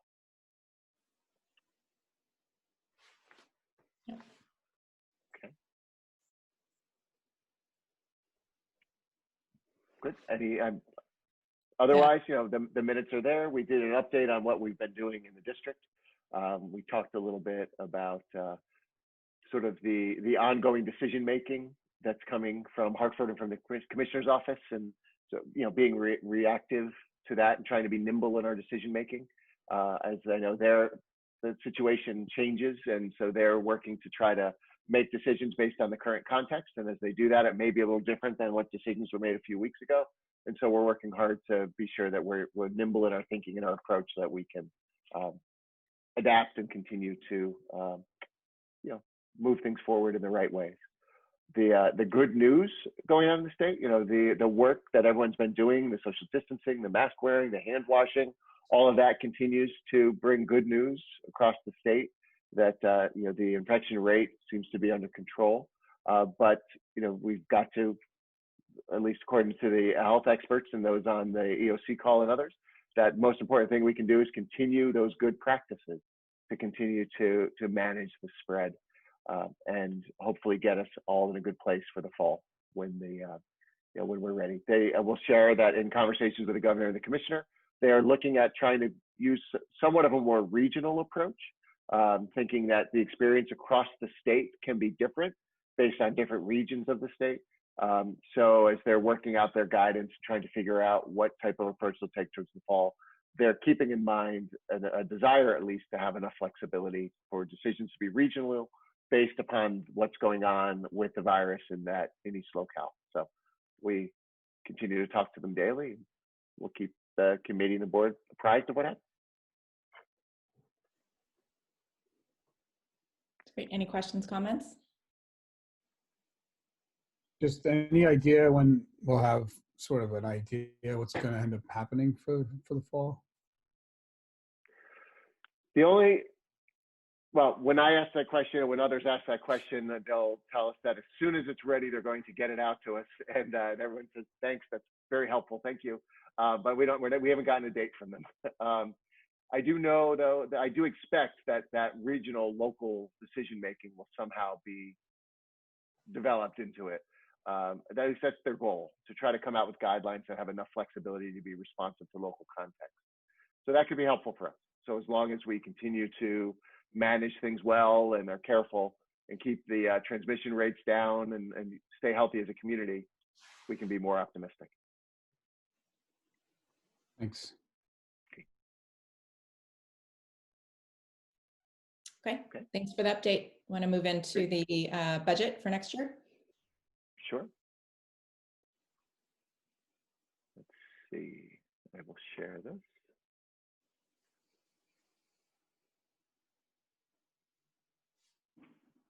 Okay.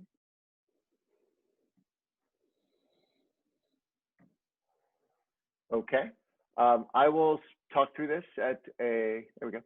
I'll talk to this relatively quickly, and anyone's welcome to ask any questions or slow down or go back, or certainly members of the cabinet are welcome to jump in as well. This was shared with the resources committee last week. Our current year, our FY20 adopted budget, as you may recall, is $91,434,688. The proposed budget, the Board of Education's proposed budget this year, was $92,775,764. We went in with an overall proposed increase of $1,341,076, which was 1.47% year-to-year difference. Our first stop from the Board of Ed, as you know, is the Board of Finance. As a result of the discussion and the work between the Board of Ed and the Board of Finance, there was a reduction of $752,136, which was a negative 0.8, that brought us down 0.82%, for a total of a 0.64% overall change year to year. And the adjusted budget itself was $92,023,628. Okay. Then we went to the town council, again with our budget, where we were reduced another $1,143,000, which was a decrease of 1.25%. So in the end, our budget was reduced from our original Board of Education's proposed 2021 budget. It was reduced a total of $1,895,136, which overall is a year-to-year negative 0.61% operating budget. With that, as you'll recall, so if we continue following this down, we've been talking and working and thinking and planning around the budget reductions and what would work best for our school district and our community, given where we are. And so, just so I can see everybody. Here are the areas for reduction as a result of the reductions from the Board of Finance and the Town Council.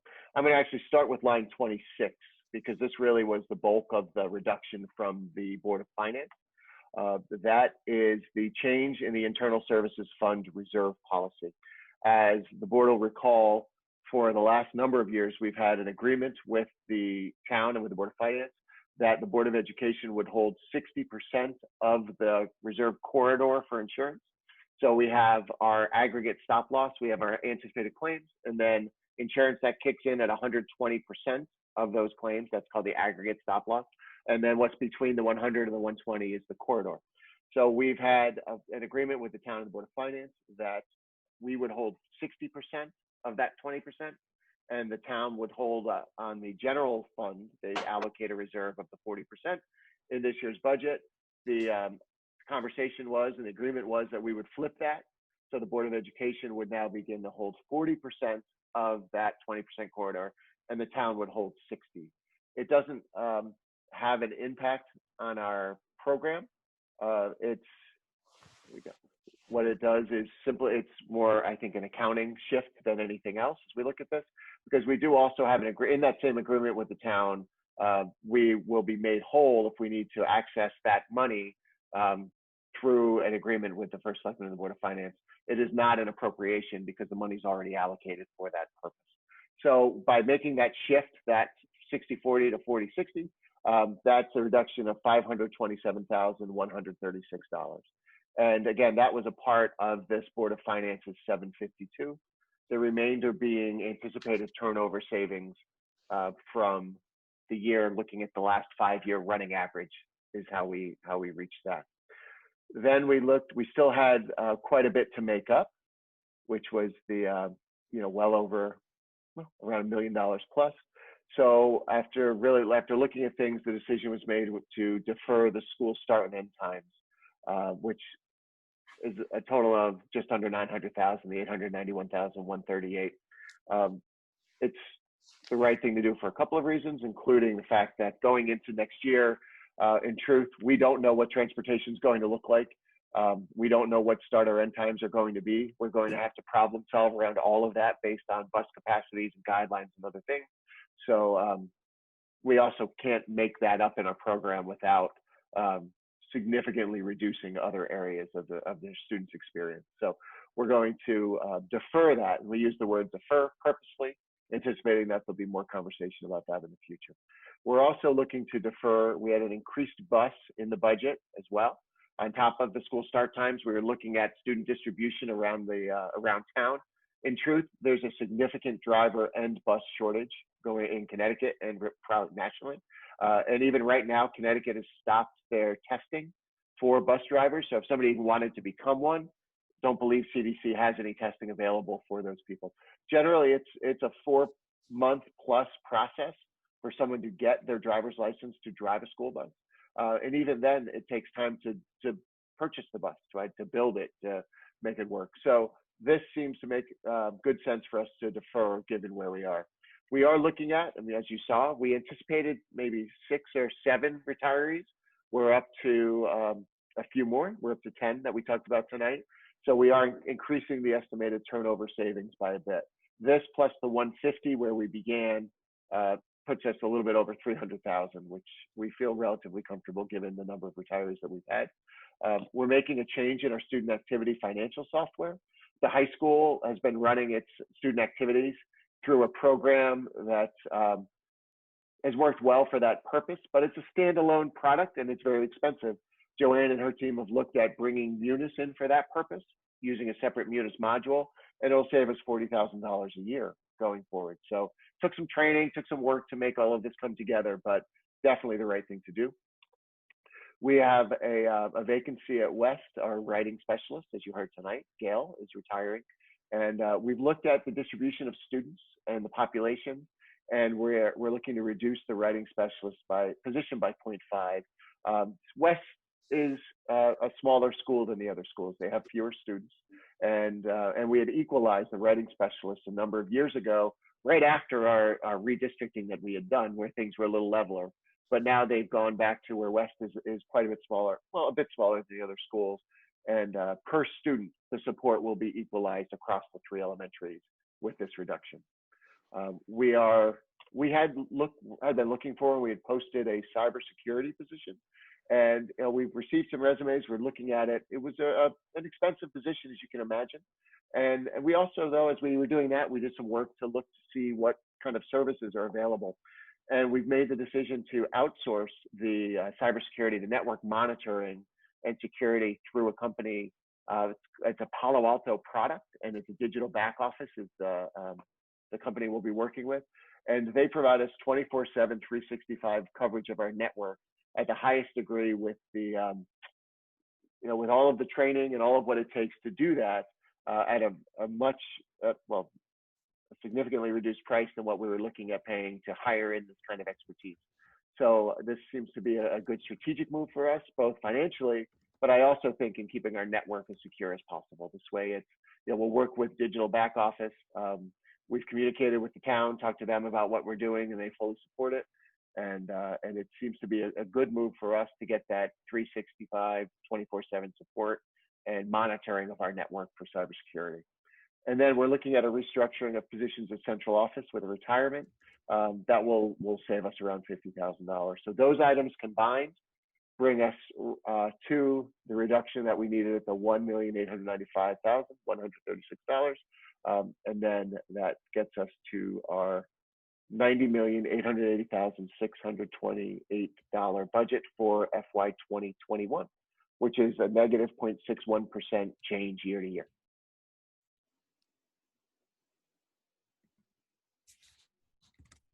And glad to take any questions or comments. Penny?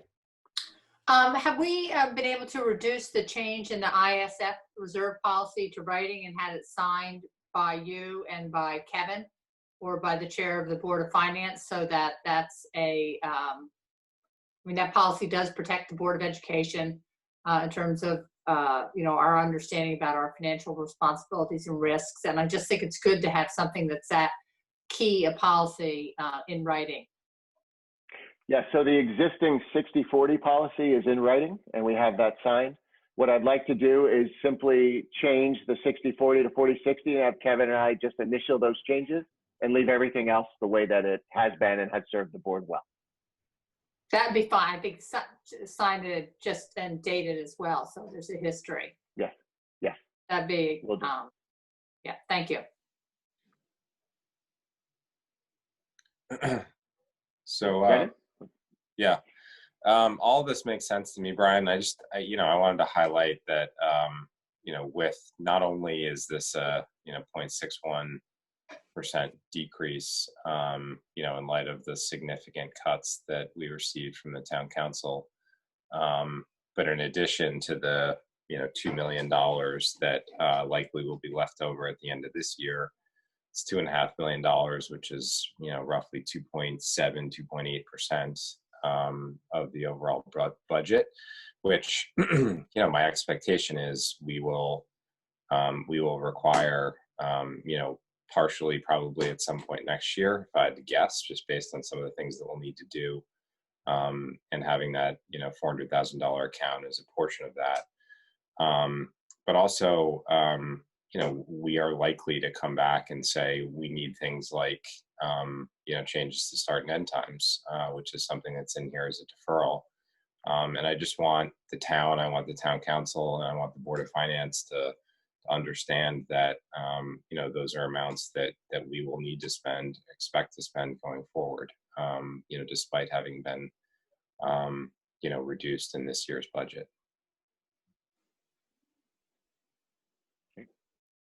Thank you.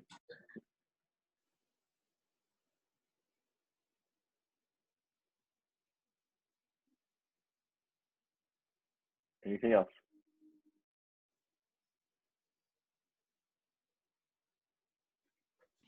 Okay. Great. Thank you. Thank you. Okay. Any additional comments from the public? If you would, I see one hand is raised, but if anybody would like to address the board, please raise your hand electronically so Dr. Leslie can call on you. Yep. And Renee, are you there? I am, yes. Hi. I'm not sure if the video is here. So, can you hear me? Yes, we can. Okay. So a bunch of my daughter, who's a sophomore, and a bunch of her friends got together last night, and I believe they sent you guys an email, and they sent it to Brian Litzy and the Board of Ed. Their concern was about rumors that were going around that K-8 would go to school and high school would not. They were trying to come up with someone who could speak for them. And in the end, they really felt uncomfortable and didn't want to do that. So I'm just here to express their thoughts that they really think it's important mentally and for them to come back to school in any capacity. They think it's important for them to be with friends. They're getting together now through the summer. Most of us as parents are okay with that. And I know that there are a lot of people who are not social distancing and people that are uncomfortable with that.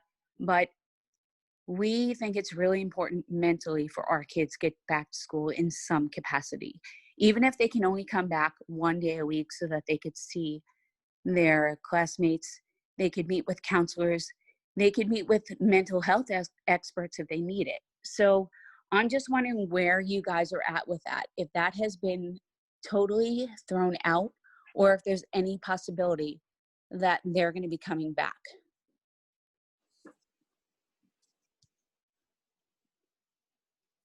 That's really it. So I don't know who can answer that question. As a policy, we can't respond to public comment, but we certainly, the committee is looking at this and, on a weekly basis. And yeah, I'll just say that I haven't seen the email, but I will be sure to respond to the email. And, sure. And I can put my information on it. I know that physical health is important. Obviously, we're all tracking COVID and everything else, but you really have to look at the mental aspect of the high school students and how much of an impact this is going to have on them if they don't get to go back to school at all. It's really difficult for them. And I understand that it's more difficult for younger students to not have the continuity, and that high school students can look at a Zoom call or look at a lecture and finish their work. And for the most part, it's okay and they can do it. But this is not normal life, and this is not going to be sustainable for the long term. They really need interaction. They need to be with their friends. They need to see their teachers, and they need to be able to have interactions with their counselors and mental health people at school. Thank Thanks, Thank Renee. you. Yep. And I see Lisa has a hand up here. Hello, Lisa. Yeah, hi. Thanks for letting me comment. And I wanted to first just thank Brendan for bringing start times back into the conversation, especially given the budget surplus. I appreciate that that is still at least on his mind, and that's still something that a lot of us are eager to see developed. And I looked at the minutes from the Reopen Committee meeting last week, and I saw some of the options, and I'm happy to see that there are some options, some various options being looked at. Unless I missed something, I didn't see an option that would allow perhaps for some students to continue with the e-learning while others went back. And I wanted to ask if that could also be considered, because for us, it's actually worked really well, and we've liked it, and it's given us time to explore other things as well. So that's it. Thank you. Thank you. Thank you. Okay, just give a minute to see if there's anyone else. Mm-hmm.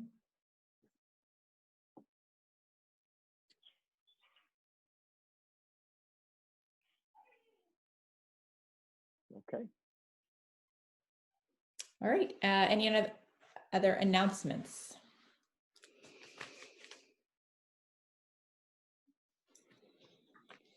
Katrina? Oh, yes, Julie? Yeah, I don't know if this is appropriate at this point to say, but I just wanted to say just congratulations to not only our graduates today, our high school graduates, but our 8th graders who moved up and our 4th graders who moved up, and also just to say a really, really enormous thanks to the administrators who and the parents who put together, and the students who put together these fabulous celebrations for these kids. Even I think if you didn't have, as I did not, even if you didn't have a 4th grader or an 8th grader or a 12th grader, I think the commitment to these students and the excitement over celebrating their accomplishments was just so palpable in the community, and today was just sort of the culmination of that. So I just, on behalf of well, myself, but the board, I just wanted to say thank you to all of you who put so much work into making these really, really special events for our children. So thank you. Thank you, Julie. Well, and with that, we have one more special event. This is my only announcement for tonight. One more opportunity for our teachers and our students to see each other. We're calling them the drive-by goodbyes. Tomorrow from 9 to 11 over at Saks, from 11 to 1:30 at our elementary schools, and then at 1 to 3 at our high school. Our teachers have been invited to come back and to line up on the sidewalks or over at the schools, and we're inviting parents and kids to just drive by, wave, honk, and just say their goodbyes and have a happy summer. We know we've done so much with our 4th grade and with our 8th grade, and today with our seniors. I mean, what we did today was unparalleled. But we've also got a lot of other kids who haven't had a chance to really see their teachers and to get some closure on the year in all of our other grades. So we're just opening it up. There's no schedule beyond those hours, and anyone is welcome to drive by, to honk the horn. Just don't stop and keep on going, and see your teachers and say thank you one more time. And I know that the teachers would love to see the kids and the parents as well. So hopefully that works out for people, and tomorrow's a nice day, and we can have some closure for everyone on our last day of the school year. Then, as you know, our teachers will be working over the next couple of days to finalize everything they need to complete to close out the school year for our kids and families. Thank you for that. And I'll just, Julie, thank you for making those comments. I would completely agree. It was a spectacular day in every sense of the word. I mean, the weather and just the energy from the community. I think everyone felt a really big sense of pride for New Canaan today, just to see how many people came out to celebrate our seniors and just to wrap our arms around them, just one final time, given the year they've had. So we're just really proud of our seniors, of our teachers, and all of the efforts. I would agree with the parades. I got to attend the 8th grade one, and then being part of the parade today. It was really special, and I think we celebrated these kids, and they really felt it. So it was really great. So thank you.